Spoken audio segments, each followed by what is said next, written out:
하나님의 말씀 같이 찾아보도록 하겠습니다. 에베소서 2장 10절 말씀입니다. 은혜 받으실 하나님의 말씀 에베소 2장 10절 같이 읽어보겠습니다. 우리는 그가 만드신 바라 그리스도 예수 안에서 선한 일을 위하여 지으심을 받은 자니 이 일은 하나님이 전에 예비하사 우리로 그 가운데서 행하게 하려 하심이니라. 아멘. 우리 하나님의 말씀에 대한 우리의 고백 같이 한번 하겠습니다. 주의 말씀은 내 인생의 빛입니다. 주의 말씀은 내 삶을 변화시킵니다. 주께서 말씀하신 대로 나는 하나님의 사랑받는 자녀입니다. 나는 축복의 통로입니다. 오늘도 주의 말씀에 내 마음의 문을 엽니다. 말씀하여 주옵소서. 듣고 깨닫고 말씀대로 살겠습니다. 아멘. 우리 옆에 계신 분들, 앞뒤에 계신 분들 한번 보시고 우리 인사 나누시겠습니다. 잘 오셨습니다. 은혜 많이 받으세요. 안녕하세요. 이 무더위 속에서 어떻게 지내십니까? 네. 어떤 제자가 스승에게 질문을 하나 합니다. 비행기는 왜 후진은 하지 않을까요? 그때 스승이 이렇게 말을 하죠. 새들도 후진이 안 된단다. 그 이야기를 듣고 제자가 좀 궁금해졌어요. 다시 묻습니다. 왜 그럴까요? 스승이 말합니다. 하늘은 전우좌우가 없기 때문이란다. 그 이야기를 듣고 제자가 한참을 고민하다가 스승에게 또 질문합니다. 그렇다면 물은 상류와 하류가 있는데 왜 물고기는 후진이 안 될까요? 스승이 대답합니다. 상류로 전진하고 싶을 때는 지느러미를 힘차게 치면 되고 하류로 내려가고 싶을 때는 물살에 몸을 맡기면 되기 때문이란다. 그 이야기를 듣고 제자가 마지막으로 한 가지 더 질문을 합니다. 그렇다면 물살보다 빨리 하류로 가고 싶으면 어떻게 하면 됩니까? 스승이 이렇게 말을 하네요. 그때는 네 몸을 돌려야 한단다. 여러분, 이 세상이 너무나 빠른 속도로 바뀌어 가고 있습니다. 말 그대로 눈 깜짝할 사이에, 조금 과장이긴 하지만 눈 깜짝할 사이에 세상이 어느새 너무 많이 바뀌었어요. 없던 건물이 올라가질 않나. 길도 아니었는데 도로가 닦이질 않나. 도시구역이 바뀌었다고 없던 동네가 갑자기 넓게 아파트들이 들어서질 않나. 조금 과장해서 눈 깜짝할 사이에 세상이 너무나도 바뀌어 가고 있습니다. 그럼 이 세상과 우리 믿음의 사람들은 어떻게 살아야 할까요? 분리되어서 살아볼까요? 믿음의 삶을 우리가 살아야 하니 우리는 그냥 산속에 들어가는 거죠. 또한 철저히 세상 사람과 만나지도 말고 그렇게 살면 됩니다. 맞습니까? 또는 세상에 동화되어 세상 속에 흠뻑 빠져 사는 건 어떨까요? 굳이 직장에서 또 우리 학교에서 이웃들과의 관계에서 내가 교회 다닌다 티내지 않고 예수 믿는다 티내지 않고 그냥 살아가는 거죠. 성도 여러분, 우리 믿음의 사람들이 빠른 세상보다 더 빨리 가기 위해서는요, 어떻게 해야 할까요? 우리 스승이 말한 것처럼 스스로 몸을 돌려 물살보다 빨리 가면 되겠습니까? 세상의 변화에 쩔쩔매며 그저 그 뒤를 쫓아가는 것이 아니라 여러분, 우리가 이 세상에서 주도권을 쥐고 이 세상 사람들이 믿음의 사람들을 보고 따라오게끔 해야 되지 않을까요? 물론 고민하고 갈등을 많이 하겠죠. 어떤 공동체에서든지 누구를 만나서든지 그 현장에서 참 고민을, 갈등을 많이 하겠죠. 어쨌든 우리는 그런 세상 사람들 틈바구니에서 살 수밖에 없습니다. 그런데 구별되어 살아가는 그 이유가 있다는 거지요. 이유가 있어요. 우리에게 사명이 있기 때문입니다. 우리 믿음의 사람들도 어떤 상황과 환경에 처할 수 있습니다. 누구나 다 예외가 없습니다. 그러나 지금 있는 그곳에서 굳이 불평하고 남 탓하면서 살아가는 게 맞을까요? 그 자리에서 자기 정체성을 찾아야 합니다. 그 자리에 왜 내가 필요할까? 이 자리에 내가, 이 공동체 안에, 이 가정 안에, 이 직장 안에, 이 학교 안에, 이 이웃들과의 관계에서 내가 왜 필요할까? 알아야 합니다. 나는 누구일까? 내가 지금 이 자리에서 어떤 마음으로 일해야 할까? 어떤 사명으로 지금 이 자리에서 기쁨을 찾을까? 우리는 그 정체성과 자존감을 위해서 고민하고 고뇌하는 시간을 좀 많이 가져야 합니다. 누군가 이런 말을 했어요. 상황은 인간을 만들지 않는다. 다만 자기 자신의 모습을 직면하게 할 뿐이다. 어떤 자리에 있더라도 하나님의 말씀을 통해서 자기 자신을 볼 줄 아는 우리 모두가 되실 수 있기를 축원합니다. 오늘 본문 10절에서 이런 말씀이지요. 우리는 그가 만드신 바라 지으심을 받은 자니. 아멘. 우리는 하나님 나라의 자녀인 줄 믿습니다. 우리는 하나님이 만드신 작품이에요.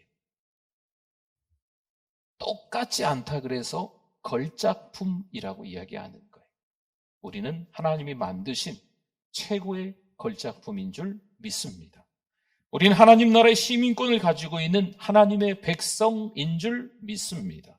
그것을 깨달아야 세상에 끌려가지 않습니다. 세상에게 영적 주도권을 빼앗기지 않는 거예요. 히브리서 6장 1절 말씀에 그러므로 우리가 그리스도의 도에 초보를 버리고 죽은 행실을 회개함과 하나님께 대한 신앙과 아멘. 여기 보니까 뭘 버리라 그러고 있어요? 초보를 버리라. 여러분, 초보를 버린다는 것은 무슨 뜻일까요? 처음 예수님에 대해 배우던 때로 되돌아가서는 안 된다는 거지요. 그때는 죽음에 이르게 하는 행위에서 막 돌아서서 회개하던 때입니다. 그때가 초보 신앙, 어린아이 같은 신앙이었을 때입니다. 하나님에 대한 신앙의 기초를 그때 겨우겨우 기반을 닦던 때, 그때가 초보 때입니다. 아무리 연세가 많으셔도 교회 처음 오시면 이 초보의 때, 어린아이의 때입니다. 그런데 지금은 어떻습니까? 그래도 교회를 꽤나 다닌 것 같은데, 그래도 어찌어찌해서 교회에서 봉사하다 보니까 교회에서 리더인 것 같은데, 지금은 어떻습니까? 지금도 변화가 없는 그때의 모습이 우리에게 혹시나 있습니까? 제자리 걸음입니까? 성장하지 못하는 것은요, 불행입니다. 그래서 이야기하는 거예요. 뭘 버리라? 초보를 버리라. 히브리서 5장 13절 14절에서 이는 젖을 먹는 자마다 어린아이니 의의 말씀을 경험하지 못한 자요. 단단한 음식은 장성한 자의 것이니 그들은 지각을 사용함으로 연단을 받아 선악을 분별하는 자들이니라. 아멘. 사실 더 힘든 일은요, 뒤로 물러나는 일입니다. 후진입니다. 여러분, 우리가 이런 걸 침체라 그러잖아요. 영적 침체. 신앙생활을 참 잘하고 있는 것 같은데 갑자기 침륜에 빠진 거죠. 바닥으로 추락한 거예요. 영적 침체에 빠진 거지요. 교회에 오는데 교회에 오는 이유를 몰라요. 세상 사람들과 공동체를 이루어 살아가는데 거기 왜 내가 있는지 그 이유를 몰라요. 사명이 없는 거죠. 어떤 음식을 먹느냐에 따라 그 사람의 건강이 보인다 말하네요. 젖을 먹느냐 단단한 음식을 먹느냐 다릅니다. 여러분, 신앙은요 짧지 않습니다. 신앙은요 긴 여정입니다. 낮은 산에 도달하는 걸로 만족하지 않기를 바랍니다. 겨우 낮은 봉우리 하나 올라가서 이야 좋은데 그러지 마십시오. 아주 깊은 계곡도 내려가 봐야 돼요. 나뒹굴면서요 아주 끔찍할 정도로 힘든 고난의 길을 겪어보는 거죠. 여러분, 이게 하나님의 치료 프로그램이기도 하거든요. 또 높은 산, 올라갈 수 없는, 남들은 쳐다보지도 못했던 높은 산에도 한번 올라가 보자고요. 그리고 그 위에서 교만한지 내가 겸손한지 한번 보자고요. 여러분, 우리 신앙의 모습이 이렇게 아주 다양합니다. 히브리서 6장 11절 12절 말씀에 우리가 간절히 원하는 것은 너희 각 사람이 동일한 부지런함을 나타내어 끝까지 소망의 풍성함에 이르러 게으르지 아니하고 믿음과 오래 참음으로 말미암아 약속들을 기업으로 받는 자들을 본받는 자 되게 하려는 것이니라. 아멘. 여러분, 타락의 위험성은 곳곳에 있습니다. 우리 믿음 한순간 바닥으로 떨어집니다. 그래도 내가 이 정도 단연간 하나님의 말씀을 듣고 단연간 교회에서 섬겼는데 그럴까? 내가 기대하는 것과 내가 원하는 것에 만족되지 않았을 때 우리의 믿음이 바닥날 때가 있습니다. 여러분, 멈추면 안 됩니다. 신앙은요, 멈췄다 가는 게 아닙니다. 게으른 우리의 태도가 부지런함으로 바뀌어야 합니다. 성도 여러분, 은혜 받으면 믿음의 세계가 보입니다. 믿음과 오래 참음으로 소망의 풍성함에 이르러야 할 줄 믿습니다. 공짜로 영적 깊은 세계로 나아가는 게 아닙니다. 요한일서 4장 9절과 10절에 말씀하지요. 하나님의 사랑이 우리에게 이렇게 나타난 바 되었으니 하나님이 자기의 독생자를 세상에 보내심은 그로 말미암아 우리를 뭐하려 한다고요? 살리려 하심이라. 사랑은 여기 있으니 우리가 하나님을 사랑한 것이 아니요 하나님이 우리를 사랑하사 우리 죄를 속하기 위하여 화목제물로 그 아들을 보내셨음이라. 아멘. 하나님이 먼저 우리를 사랑하셔서 우리를 어떻게 해주셨다고요? 살려주셨습니다.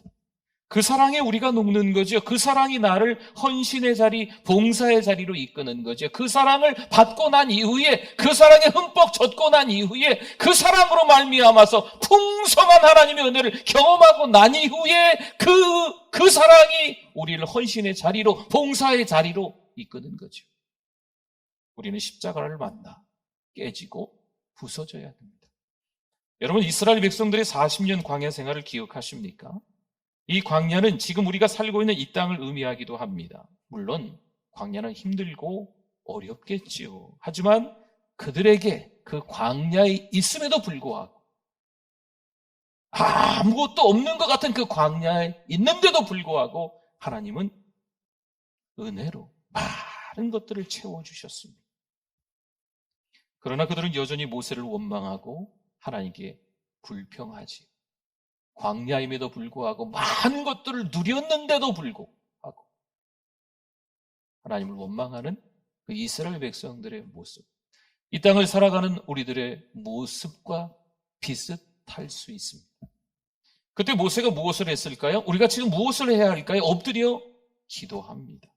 지금도 우리가 사는 이 나라가 어수선해 보일 수 있습니다. 많은 사람들이 자기 의가 가득해서 판단하고 정죄하며 살아가는 거죠. 이때 우리는 나라와 민족을 위해 눈물로 회개하며 기도해야 될 줄 믿습니다.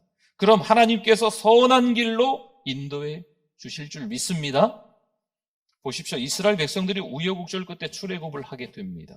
하지만 그들의 길은 시작부터 순탄하지 않습니다. 분명 하나님의 인도하심으로 출발했는데 왜 그들의 길이 순조롭게 진행되지 않을까요? 난 신앙으로 믿음으로 살면서 하나님만 바라보는데 왜 힘들고 어려운 일이 나에게 찾아올까요? 왜 일들이 그렇게 꼬일까요? 내가 원하지 않았던 불행한 일들이 왜 찾아올까요? 교회를 다니는데, 예수 믿는데, 그래도 교회 나와주는데, 예수를 믿어주는데 왜 나에게 어렵고 힘든 일들이 자꾸 찾아올까요? 우리가 하나님을 오해하고 있기 때문입니다. 여러분, 신자라고 해서 꽃길을 걷고 비단길을 가는 것은 아닙니다. 보세요. 홍해바다가 그들 앞에 놓여 있습니다. 뒤에는 애국 군대가 정신없이 그들을 쫓아오고 있습니다. 이건 시간 문제예요. 그렇다고 그 많은 남녀노소의 이스라엘 백성들이 당장 홍해를 건널 수는 없습니다. 또한 애국 군대와 전쟁할 형편은 더더욱 이스라엘 백성들은 현재로서는 오합지졸이기 때문에 불가능한 일이에요. 하나님이 분명 인도하셨는데 왜 하필 이런 장애물이 이스라엘 백성들에게 찾아왔을까요? 애굽에서 굳이 나오게 하나님이 만들어 주셔놓고 하나님이 인도해 주셔놓고 왜 앞에는 홍해고 왜 뒤에는 애국 군대 정예병이 쫓아오고 있습니까? 왜 하필 이런 일이 하나님이 인도하신 그들 백성들에게 찾아온 것일까요? 모세는 담대하게 이스라엘 백성들에게 하나님이 누구신지 외칩니다. 우리 신자들이 이런 상황에 직면했을 때 어떻게 해야 되는지 잘 보여주고 있는 거예요. 출애굽기 14장 13절과 14절 말씀에 모세가 백성에게 이르되 너희는 두려워하지 말고 가만히 서서 여호와께서 오늘 너희를 위하여 행하시는 구원을 보라. 너희가 오늘 본 애굽 사람을 영원히 다시 보지 아니하리라. 여호와께서 너희를 위하여 싸우시리니 뭐라고 나옵니까? 너희는 가만히 있을지니라. 아멘. 하나님이 행하시는 구원을 봐라. 너희를 위하여 하나님이 싸우시리니 가만히 보기만 해라. 모세가 하나님이 누구신지를 이스라엘 백성들에게 지금 외치고 있는 겁니다. 오늘을 살아가는 우리들에게도 홍해가 있지요. 애국 군대가 쫓아오고 있습니다. 이때 우리가 하나님이 누구신지 외칠 수 있어야 됩니다. 우리 믿음의 사람들이 주변에 하나님을 등지고 때로는 하나님을 떠나 탕자가 된 저들에게 하나님이 누구신지 외칠 수 있어야 됩니다. 하나님이 홍해와 싸우시든지 아니면 애국 군대와 싸우시든지 할 테니 그저 이스라엘 백성들에게 모세는 지켜만 봐라 라고 말을 합니다. 성도 여러분, 그때 살아 역사하신 하나님을 만나게 되는 거예요. 애국 군대의 전진을 하나님이 멈추게 하시고 홍해가 갈라지는 역사가 있게 된 줄 믿습니다. 여러분, 우리가 뭔가를 해보려 한다면 어떻게 해야 될까요? 홍해를 직접 헤엄쳐 건너야겠죠. 우리가 뭔가를 해보려 한다면 뒤쫓아오는 애국 군대와 피를 흘리며 싸워야겠죠. 하지만 우리는 이때 아무것도 할 수 없음을 고백해야 됩니다. 앞으로도 갈 수 없고 뒤로도 갈 수 없습니다. 나 자신을 아는 신자가 되십시오. 오히려 이때 우리의 무능력을 하나님 앞에 고백하는 거죠. 나 혼자 살자고 홍해에 뛰어들까요? 아니면 내가 전쟁에 능한 사람이기 때문에, 아주 힘센 사람이기 때문에 애국 군대와 뒤돌아서 한번 싸워볼까요? 안 돼요. 할 수 없음을, 무능력함을 인정해야 돼요. 그래야 누구를 찾을 수 있어요? 하나님을 찾을 수 있는 거죠. 여러분, 이때 아무것도 하지 말고 가만히 서서 지켜보십시오. 우리의 힘으로 세상과 맞서 싸울 수 없습니다. 오히려 무능한 우리임을 고백해야 합니다. 가만히 있으면 하나님이 대신 싸워주시는 줄 믿습니다.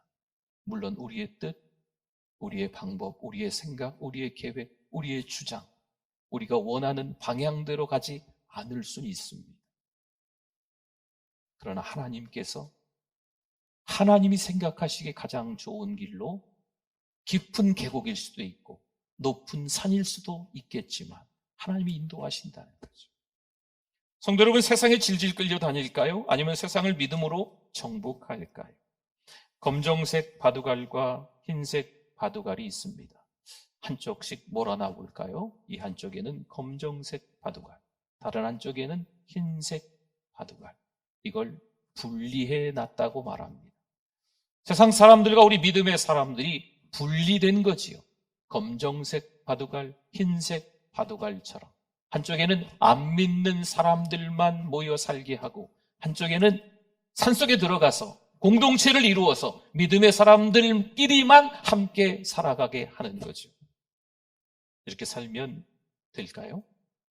아니면 검정색과 흰색을 섞어 회색을 만들듯이 적당히 세상에 동화되어 세상 속에 흠뻑 빠져 사는 것은 어떨까요? 세상 사람인지 그리스도인인지 구분이 안 되게 살아가는 거죠. 이건 어떻습니까? 성도 여러분, 세상의 변화에 쩔쩔매며 그저 그 뒤를 쫓아가는 것이 아니라 우리가 세상에서 주도권을 잡고 세상이 우리 믿음의 사람들, 교회를 바라보면서 이 땅의 소망은 교회구나! 그들이 깨달으며 하나님의 사람들을 따라오게끔 만들어야죠. 우리는 세상 사람들과 함께 살아갑니다. 여러분, 그게 맞아요. 내 주변에 안 믿는 가정 식구들이 내 주변에 안 믿는 형제 자매들이, 내 주변에 직장 동료가 안 믿는 사람들이 있는 게 맞습니다. 그런데 구별되어 살아가는 그 이유가 분명히 있지요. 아무리 바둑알을 섞어 놓아도요, 확실하게 그 색은 구분됩니다. 여러분, 바둑알 다 이렇게 섞어놔 보셨잖아요. 흰색이 보입니까? 검정색이 보입니까? 왜 안 보여요? 잘 보이죠. 흰색 바둑알만 골라낼 수 있습니다. 그 섞여 있는 곳에서 검정색 바둑알만 왜 못 골라냅니까? 골라낼 수 있지요. 왜일까요? 우리 믿음의 사람들은요, 사는 이유가 있어요. 사명이 있기 때문입니다. 세상 사람들이 그렇다고 해서 우리도 이기적으로 살면 안 됩니다. 자기 중심적 개인주의. 요즘 이게 참 무섭습니다. 나르시시즘이라고 합니다. 자기애이지요. 자기 자신을 사랑하되 애착을 느끼는데 그게 병적으로 느끼는 겁니다. 자기를 너무 사랑하니까 자기를 가꾸는 거죠. 자기를 너무 사랑하니까 가족은 돌보지 않는 거예요. 자식은 돌보지 않는 거예요. 자기를 너무 사랑하니까 자기 의견이 중요한 거죠. 내 의견이 무시당하면 내가 무시당한 것처럼 생각하는 거죠. 그래서 이 세상이 너무 소란스럽고 정신이 없습니다. 성도 여러분, 사고뭉치 자아가 커지면 소망이 없어요. 그런데 이걸 십자가 안으로 들어갈 때야 깨닫는다는 거죠. 다른 사람을 살리기 위해 내가 죽는 게 뭘까요? 십자가입니다. 내 뜻과 내 생각이 죽어지는 게 뭘까요? 이게 기도입니다. 내가 죽어야 예수님이 드러나는 줄 믿습니다. 칭의와 성화를 좀 설명을 해드리려고 그래요. 칭의는요, 과거의 죄인이었는데 예수님을 믿고 의인으로 신분이 바뀐 겁니다. 칭하다, 의인으로 칭하다, 칭의. 예수 믿고 구원받은 거죠. 이게 칭의입니다. 그럼 성화는 뭘까요? 성화는 성화되어져 간다. 주님이 다시 오시는 그날까지, 내가 주님께 가는 그날까지 계속 자라간다, 성숙해져 간다, 성장해 간다. 나를 아는 신앙인으로 계속 자라가는 걸 성화라고 합니다. 우리는 보통 당연하지만 예수 믿는 것만 강조를 했습니다. 교회 한번 와봐. 교회만 오면 문제가 해결될 거야.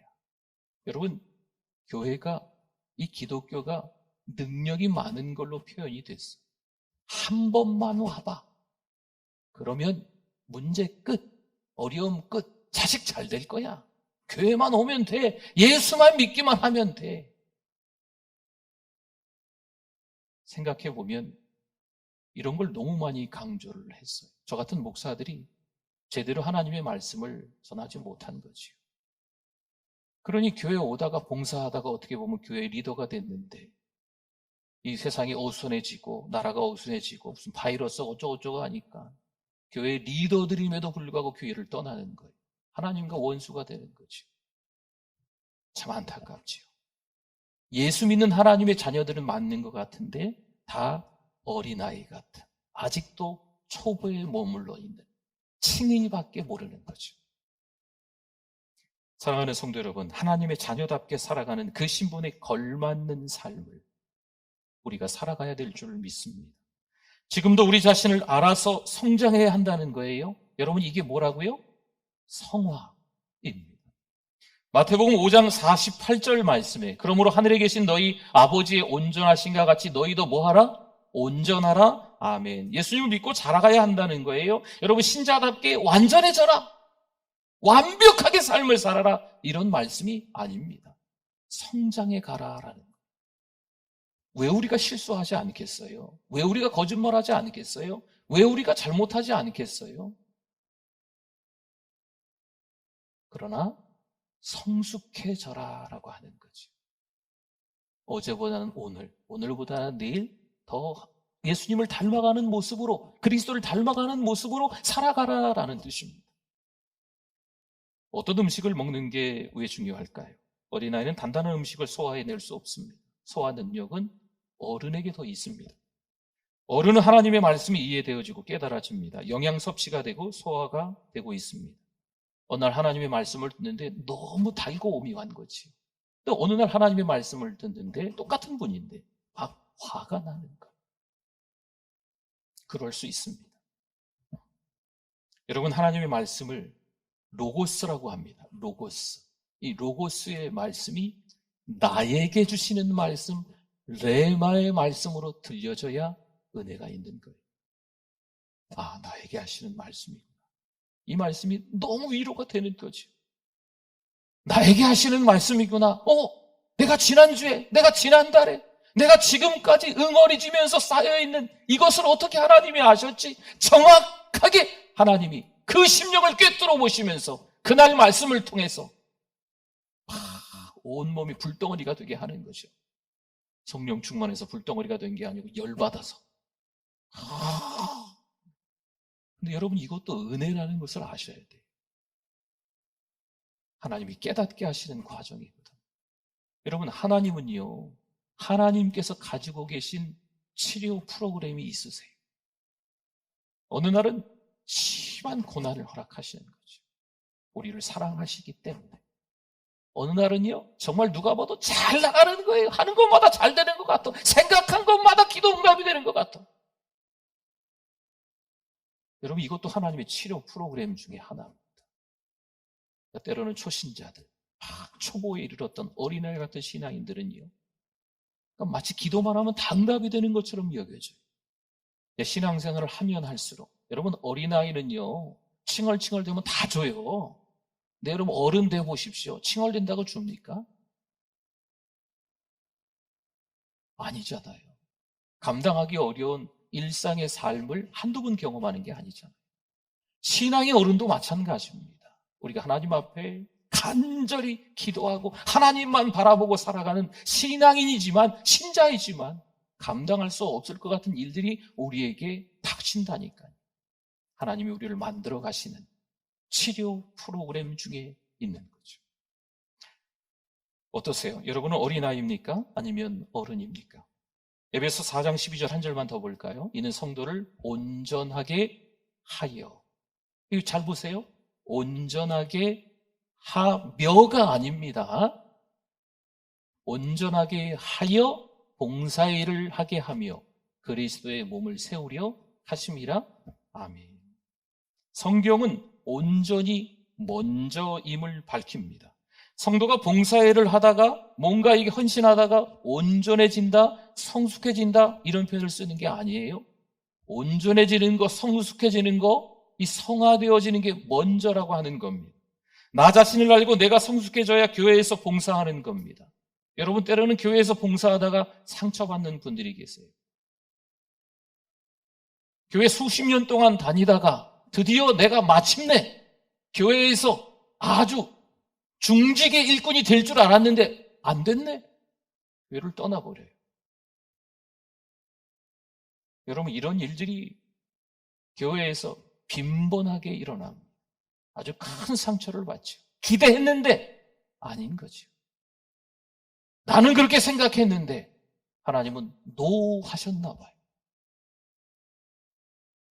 사랑하는 성도 여러분, 성숙해져야 합니다. 오히려 그 시간들을 통해서 하나님께서 성숙하게 만드시는 거죠. 제가 아는 집사님 한 분이 이렇게 투표 같은 거 뭐 하다가 한 표 차이로 안 되셨어요. 그러니 이 아내 권사님도 이 집사님도 대성통곡을 하는 거예요. 그런데 그날 이후로 이 집사님과 권사님이 달라졌어요. 더 신실한 하나님의 사람이 됐어요.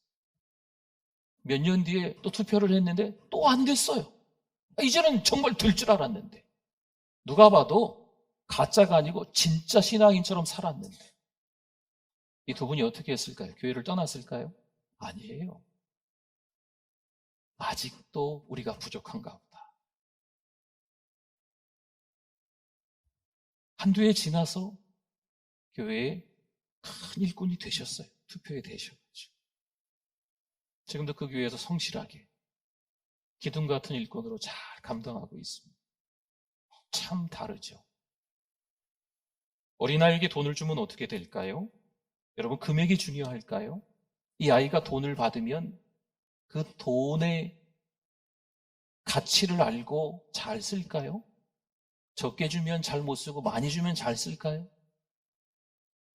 하고 싶은 것과 할 수 있는 능력은 다릅니다. 칭의는 예수 그리스도의 십자가로 주어지는 것이고 성화는 우리가 노력해야 합니다. 대가지불이 톡톡히 있습니다. 그런데 대가지불을 전혀 생각하지 않고 자리만을 차지하려고 한다면 이것은 하나님이 기뻐하시지 않습니다. 사랑하는 성도 여러분, 나를 아는 신앙이 될 수 있기를 바랍니다. 나를 알면 누가 필요할까요? 나를 알면 알수록 내 연약함과 부족함과 무능함은 알면 알수록 누가 필요할까요? 주님을 바라보는 한 주간 되시기를 축원합니다. 여러분, 말씀 기억하면서 주여 한번 부르짖고 기도합니다. 주여, 하나님 아버지 은혜를 감사합니다. 하나님의 은혜, 하나님의 사랑 가운데 거하는 믿음의 백성들 되게 하여 주시옵소서. 주께서 너무 사랑하셔서 은혜 주시는 줄 믿습니다. 주께서 너무 사랑하셔서 고난도 허락하시는 줄, 주께서 너무 사랑하셔서 일도 잘 되게 하시는 줄 믿습니다. 그때 하나님의 은혜를 경험하며 성숙되어질 수 있는 사랑하는 성도들 다 되어질 수 있도록 은혜를 베풀어 주시옵소서. 하나님 아버지 은혜를 감사합니다. 성화되어지는, 성숙되어지는 예수 그리스도를 닮아가는 우리들 되게 하여 주시옵소서. 예수님의 이름으로 기도드립니다. 아멘.